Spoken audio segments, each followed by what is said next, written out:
जय हिंद साथियों, स्वागत है आपका हमारे YouTube चैनल में। दोस्तों, आज का ये जो वीडियो है बहुत ही महत्वपूर्ण है आपके लिए। आज हम कुछ महत्वपूर्ण जो है टॉपिक के बारे में यहाँ पर बताने वाले हैं और ये जो टॉपिक हैं दोस्तों वो हैं जैसे शोध संस्थान है उनके बारे में हम बताएंगे, भारत के जो शोध संस्थान है, और भी महत्वपूर्ण ट्रिक के माध्यम से उन क्वेश्चनों के बारे में यहाँ पर आज डिस्कस करेंगे जो हमेशा परीक्षा में एक दो क्वेश्चन यहाँ से हमेशा बनते हैं। कोई भी एग्जाम हो जिनमें जीके पूछा जाता है उनमें हमेशा क्वेश्चन यहाँ से बनते हैं।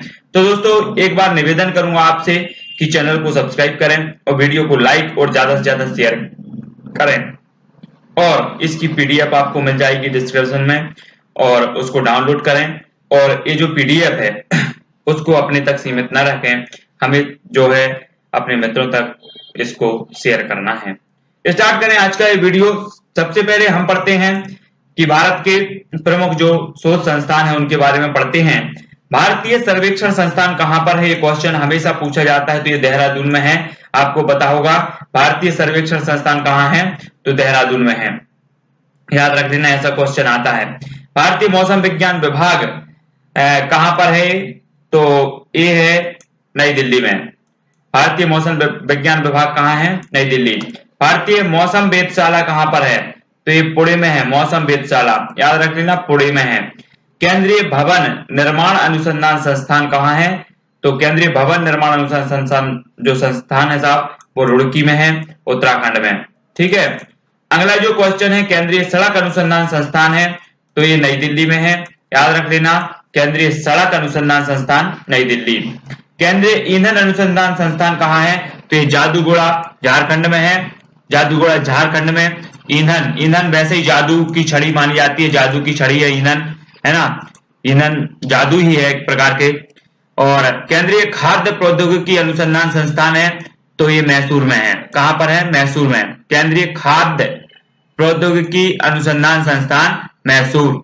केंद्रीय औषधि अनुसंधान संस्थान, ये पूछा जाता है दोस्तों, ये लखनऊ में है, औषधि अनुसंधान संस्थान कई बार पूछा गया है, लखनऊ में। केंद्रीय चमड़ा अनुसंधान संस्थान, तो ये चमड़ा अनुसंधान चा से चमड़ा और चा से चेन्नई में है। ठीक है। राष्ट्रीय वानस्पतिक अनुसंधान संस्थान, तो ये वानस्पतिक अनुसंधान संस्थान भी लखनऊ में है और औषधि संस्थान भी कहा है, लखनऊ में है, याद रख लेना, औषधि संस्थान लखनऊ और वानस्पतिक अनुसंधान संस्थान भी लखनऊ में है। भाभा एटॉमिक रिसर्च सेंटर कहां है, तो ये है ट्रॉम्बे महाराष्ट्र में, है ना। और उपग्रह नियंत्रण केंद्र हासन कर्नाटक में है, हासन कर्नाटक, याद रख लेना, हासन कर्नाटक में है उपग्रह नियंत्रण केंद्र। राष्ट्रीय धातु विज्ञान प्रयोगशाला कहां है, तो धातु विज्ञान प्रयोगशाला है जमशेदपुर में। कहां पर, जमशेदपुर में। केंद्रीय खनन अनुसंधान केंद्र कहां है, तो ये धनबाद झारखंड में, धनबाद, है ना, कोयले की खान पाई जाती है यहाँ पर, झरिया में, याद रखना। और केंद्रीय पर्यावरण इंजीनियरिंग अनुसंधान संस्थान कहां है, तो ये नागपुर में है दोस्तों, पर्यावरण अनुसंधान इंजीनियरिंग अनुसंधान संस्थान है नागपुर में। राष्ट्रीय समुद्र विज्ञान संस्थान कहां है, तो ये गोवा में है, समुद्र विज्ञान संस्थान। केंद्रीय नमक समुद्रिक रसायन अनुसंधान संस्थान है, तो ये भावनगर में है, केंद्रीय नमक समुद्री रसायन अनुसंधान संस्थान भावनगर। भारतीय पेट्रोलियम अनुसंधान संस्थान देहरादून, पेट्रोलियम अनुसंधान संस्थान देहरादून और रमन अनुसंधान संस्थान है बेंगलोर में, याद रख लेना। और इंडियन ऑयल रिसर्च इंस्टीट्यूट कहां पर है, तो ये मुंबई में है, Indian oil research institute Mumbai में स्थित है। इंडियन टेलीफोन इंडस्ट्रीज लिमिटेड, ये कहां पर है, तो ये बेंगलोर में है दोस्तों, बेंगलोर में Indian telephone industries limited. National dairy research institute Karnal, Karnal कहां पर, हरियाणा। डेयरी रिसर्च ये पूछा जाता है हमेशा, याद रख लेना, डेयरी रिसर्च इंस्टीट्यूट करनाल में है। नेशनल शुगर रिसर्च इंस्टीट्यूट कहां पर है, तो ये कानपुर में है, कानपुर में, है ना, कानपुर, याद रखो। नेशनल एरोनॉटिकल लेबोरेटरी कहां पर है, तो ये है बेंगलोर में, एरोनॉटिकल लेबोरेटरी ये बेंगलोर में है। नेशनल जियोफिजिकल रिसर्च इंस्टीट्यूट कहां पर है, तो ये हैदराबाद में, Hyderabad geophysical research institute Hyderabad. Indian forest research institute Dehradun में, फॉरेस्ट रिसर्च इंस्टीट्यूट कहां पर है, तो ये इंस्टीट्यूट है देहरादून में। इंडियन एग्रीकल्चर रिसर्च इंस्टीट्यूट नई दिल्ली में, नई दिल्ली में एग्रीकल्चर रिसर्च इंस्टीट्यूट है। Indian institute of sugar technology कहां पर है? तो ये कानपुर में है। और इंडियन इंस्टीट्यूट ऑफ साइंस ये कहां पर है? तो ये बेंगलोर में है। ये शोध संस्थान बेंगलोर में। इंडियन लाख रिसर्च इंस्टीट्यूट शोध संस्थान है ये रांची। कौन सा? लाख, पूछा गया एग्जाम में, lakh research institute. Centre marine research station कहां पर है? तो ये चेन्नई में है। और सेंट्रल राइस रिसर्च इंस्टीट्यूट कहां पर है? तो ये कटक उड़ीसा, कटक, याद रख लेना, कटक उड़ीसा में है। Rice research institute Cuttack Orissa में है। और सेंट्रल पोटैटो रिसर्च इंस्टीट्यूट कहां पर है? तो ये Shimla, potato research institute Shimla. Central tobacco research institute कहां है? राजमुंद्री में है, टोबैको आंध्र प्रदेश, है ना। और सेंट्रल साल्ट रिसर्च इंस्टीट्यूट कहां है? तो ये भावनगर में है, Bhavnagar, salt research institute Bhavnagar में। Central arid zone research institute कहां है? तो जोधपुर, जोधपुर में है। महत्वपूर्ण ये रिसर्च सेंटर हैं जो हमेशा एग्जाम में पूछे जाते हैं। नेक्स्ट है सेंट्रल जूट ट्रिकोलॉजी रिसर्च इंस्टीट्यूट कहां है? तो जूट तो कोलकाता, जूट कहां होता है सबसे ज्यादा? पश्चिम बंगाल में, तो कोलकाता में ही होगा, है ना। Birbal Sahni institute of palaeobotany ये कहां पर है? तो ये लखनऊ में है ना। औषधि संस्थान भी लखनऊ में है। और प्लाज्मा, प्लाज्मा अनुसंधान संस्थान कहां है? तो गांधीनगर, गुजरात में है प्लाज्मा, गांधीनगर प्लाज्मा में है। भारतीय तकनीकी अनुसंधान संस्थान है लखनऊ में, तकनीकी अनुसंधान संस्थान लखनऊ। भारतीय खगोल संस्थान कहां है? तो ये बेंगलोर में है, खगोल संस्थान। भारतीय राष्ट्रीय समुद्र सूचना सेवा हैदराबाद में है, समुद्र सूचना सेवा हैदराबाद। राष्ट्रीय समुद्र प्रौद्योगिकी संस्थान है चेन्नई में, याद रखो चेन्नई में है। इसकी पीडीएफ भी डाउनलोड कर लेना, है ना। अंटार्कटिका स्टडी सेंटर ये कहां पर है? तो ये गोवा में अंटार्कटिका स्टडी सेंटर। राष्ट्रीय गन्ना अनुसंधान ये हमेशा पूछा जाता है, लखनऊ में गन्ना अनुसंधान। केंद्रीय नारियल अनुसंधान केंद्र ये कयामकुलम केरल में है, कयामकुलम केरल। नारियल अनुसंधान संस्थान। अखिल भारतीय स्वास्थ्य विज्ञान व जन स्वास्थ्य संस्थान कहां पर है? तो ये कोलकाता में है। केंद्रीय कुष्ठ अनुसंधान संगठन चेन्नई, कुष्ठ अनुसंधान संगठन चेन्नई। राष्ट्रीय मानसिक स्वास्थ्य संस्थान बेंगलोर में है। इनको याद रख लेना। ये सारी जो सदस्य उनको हमने यहाँ पर देखा। अब हम G8 के सदस्य देशों को देखेंगे। जी हाँ दोस्तों, और G8 से संबंधित जो अन्य थे उनके बारे में देखेंगे। इसकी स्थापना हुई थी 1975 में, कहां हुई थी? फ्रांस में हुई थी, याद रखना।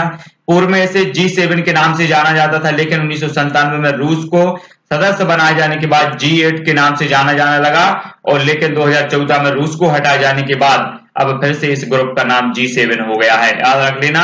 रूस को हटा दिया गया है G8 से 2014 में, और इसका नाम क्या हो गया है? G7। याद रखने की महत्वपूर्ण ट्रिक इसकी देखें, जिसके जो सदस्य हैं, जीजा कई बार फ्रांस आए, जीजा कई बार फ्रांस आए, तो जी से क्या बनेगा? जर्मनी, जा से बनेगा जापान, का से बनेगा कनाडा, है ना। ई से बनेगा इटली, वा से बनेगा ब्रिटेन, और रा से रूस था जो कि अलग हो गया है ना। फा से फ्रांस और आय से अमेरिका, है ना। रूस अलग हो गया तो हमारा कोड भी बिगड़ गया, लेकिन हम रखते इसको अलग बोल देते, अलग हो गया, ठीक है। इस प्रकार से तो जीजा कई बार फ्रांस आए, इसको याद रख लें। G7 के पूरे सदस्य जो हैं आपको याद हो जाएंगे, ठीक है। नेक्स्ट है नानक अंगदान कर, हम देखेंगे काय के। अब जो सिख गुरु हुए हैं उनके बारे में देखेंगे।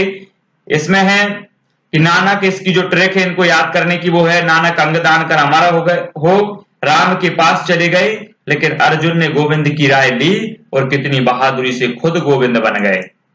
नानक अंगदान कर अमर हो राम के पास चले गए, अर्जुन ने गोविंद की राय ली और कितनी बहादुरी से खुद गोविंद बन गए। नानक से क्या हो जाएगा? गुरु नानक। पहले सिख गुरु गुरु नानक थे। अंगदान गुरु अंगद। अमर से क्या हो गया? गुरु अमरदास। राम से क्या हो गया? गुरु रामदास, है ना। और अर्जुन से क्या हो गया? गुरु अर्जुन, गुरु अर्जुन हो गए। गोविंद से हर गोविंद हो गए। राय से गुरु हर राय। कितनी से गुरु हर किशन हो जाएंगे, किशन, है ना। बहादुरी से गुरु तेग बहादुर हो जाएंगे, तेग बहादुर। और गोविंद से गुरु गोविंद से हो जाएंगे। इनको याद रख लेना है ना। और पांचवें गुरु पूछा जाता है तो अर्जुन देव है, अक्सर पूछा जाता है पांचवें सिख गुरु कौन थे, तो अर्जुन देव थे, याद रख लेना। और अंतिम भी पूछा जाता है तो अंतिम को भी हमें याद रखना है, वो थे गुरु गोविंद सिंह। 10वें गुरु थे सिख गुरु। सिख धर्म की स्थापना सिखों के पहले गुरु किसने की थी? गुरु नानक ने की थी, याद रखना। गुरु नानक ने गुरु लंगर नामक निःशुल्क भोजनालय स्थापित किए। लंगर नामक है ना। गुरु नानक ने अनेक स्थानों पर संगत, धर्मशाला व पंगत लंगर स्थापित किए, है ना। संगत मतलब धर्मशाला और पंगत मतलब लंगर, याद रखना, ये स्थापित किए थे इन्होंने। सिखों के दूसरे गुरु अंगद ने नानक द्वारा शुरू की गई लंगर व्यवस्था को स्थायी बनाया। किसने? गुरु अंगद ने। और गुरु अंगद ने गुरुमुखी लिपि का आरंभ किया। ये सबसे मोस्ट इंपॉर्टेंट है, क्वेश्चन आता है गुरुमुखी जो लिपि है उसका आरंभ किसने किया? तो गुरु अंगद ने किया, याद रख लेना इसको।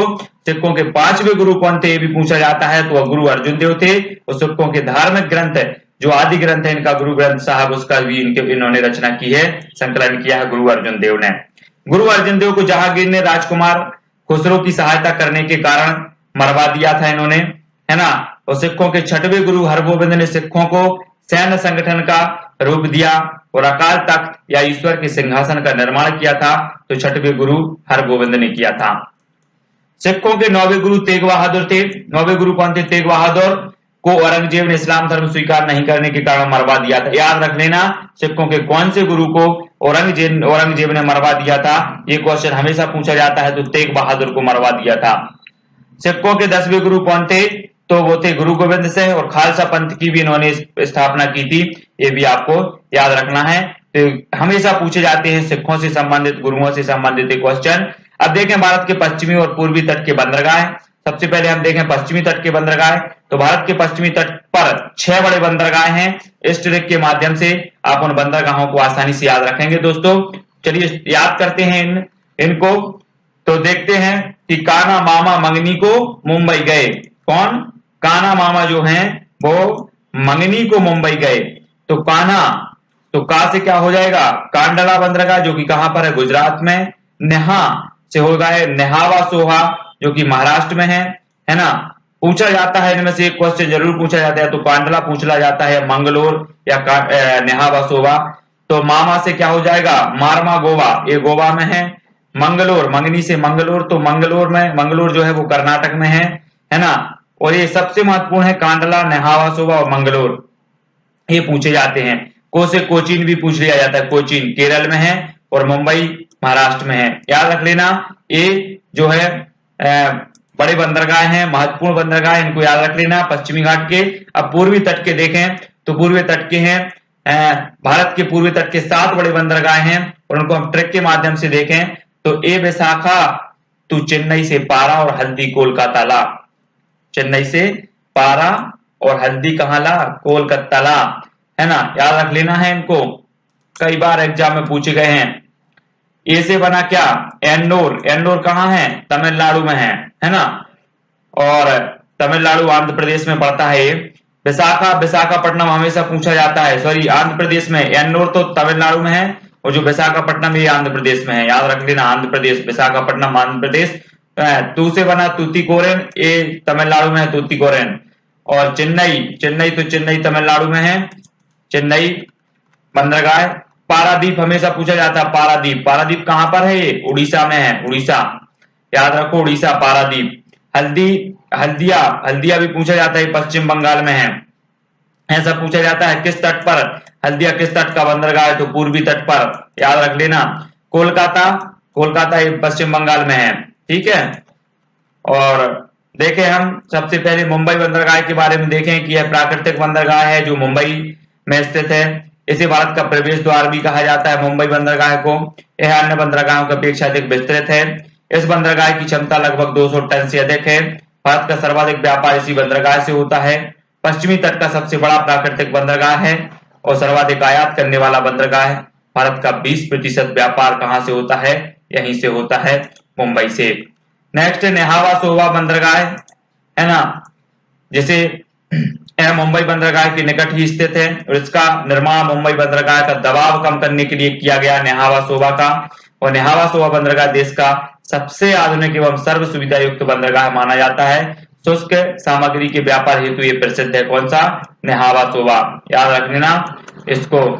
कांडला बंदरगाह है गुजरात राज्य की कच्छ खाड़ी में स्थित है, ज्वरीय बंदरगाह है और इसके निकट के राज्यों में खनिज तेल, सीमेंट, रसायन, सूती वस्त्र इत्यादि उद्योगों का विकास होने से इसका महत्व बढ़ गया और इस बंदरगाह से भारी मात्रा में कपास, सूती वस्त्र, उर्वरक, कच्चा तेल, पोटास, फास्फेट, नमक आदि निर्यात किए जाते हैं, याद रख लेना।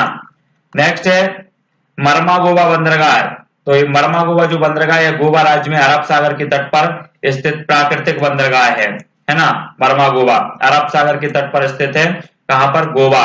न्यू मंगलोर बंदरगाह। न्यू मंगलोर बंदरगाह जो है कर्नाटक राज्य के समुद्र तट पर स्थित है और इस बंदरगाह से कद्रमुख की खान से निकला लौह अयस्क निर्यात किया जाता है, कद्र खान की।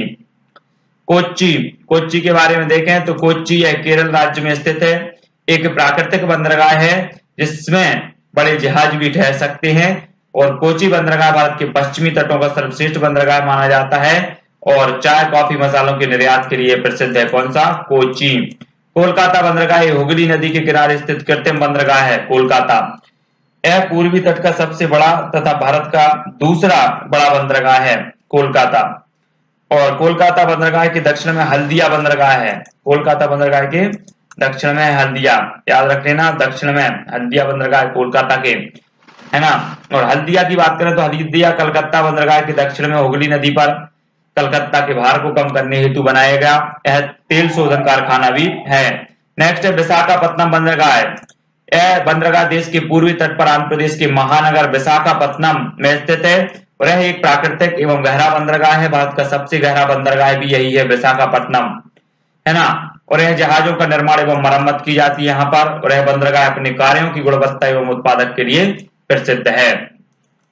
चेन्नई बंदरगाह। चेन्नई के बारे में देखें तो भारत के तमिलनाडु राज्य में स्थित एक कृत्रिम बंदरगाह है चेन्नई। भारत का दूसरा सबसे बड़ा यातायात घनत्व वाला बंदरगाह है और भारत का सबसे पुराना कृत्रिम बंदरगाह भी है। एन्नोर बंदरगाह को चेन्नई बंदरगाह का दबाव कम करने के लिए विकसित किया गया था, एन्नोर को। पारादीप बंदरगाह की भी बात करें तो पारादीप है भारत के पूर्वी तट के किनारे उड़ीसा राज्य में है। पारादीप उड़ीसा, ऐसा पूछा जाता है पारादीप बंदरगाह कहाँ है तो उड़ीसा में है। यह कोलकाता तथा विशाखापत्तनम बंदरगाह के लगभग बीच में स्थित प्राकृतिक संरचना का बंदरगाह है और इस बंदरगाह से उड़ीसा में बिहार खनिजों का निर्यात किया जाता है तथा मशीन, उर्वरक, गंधक, इंजीनियरिंग सामान भी यहाँ आयात किए जाते हैं, याद रखो। और तूतीकोरिन बंदरगाह जो है यह है बंदरगाह तमिलनाडु राज्य के जो है छोर पर स्थित है तूतीकोरिन और यहाँ से मछली, नमक, मछली, सीमेंट और लिग्नाइट, तंबाकू, चावल आदि निर्यात किया जाता है। मशीनें, उर्वरक, सूती वस्त्र इत्यादि वस्तुओं का भी आयात किया जाता है। इस प्रकार से हमने महत्वपूर्ण बंदरगाहों के बारे में पढ़ा और जो पूर्वी तट और पश्चिमी तट के जो बंदरगाह थे उनके बारे में और शोध संस्थान भी पढ़े हमने। तो दोस्तों आपको ये वीडियो कैसा लगा कमेंट के माध्यम से जरूर बताएं और वीडियो को लाइक जरूर करें और शेयर करना ना भूलें दोस्तों। और इसकी जो पीडीएफ है वो आपको डिस्क्रिप्शन में इसकी लिंक दे दी जाएगी, तो आप डाउनलोड कर लेना। बहुत ही महत्वपूर्ण है, हर एग्जाम में बंदरगाह से पूछा जाता है, शोध संस्थान से पूछा जाता है, तो ये चीज आपको याद रख लेना है। कौन सा बंदरगाह कहाँ है और किस राज्य में है, ये सारी की सारी चीजें पूछी जाती हैं। तो आपको क्या करना है, याद करना है ना। और सिख गुरुओं के बारे में एक ना मतलब यहाँ से 3 क्वेश्चन में से एक क्वेश्चन तो हर एग्जाम में बनता है दोस्तों, तो आपको याद रख लेना है।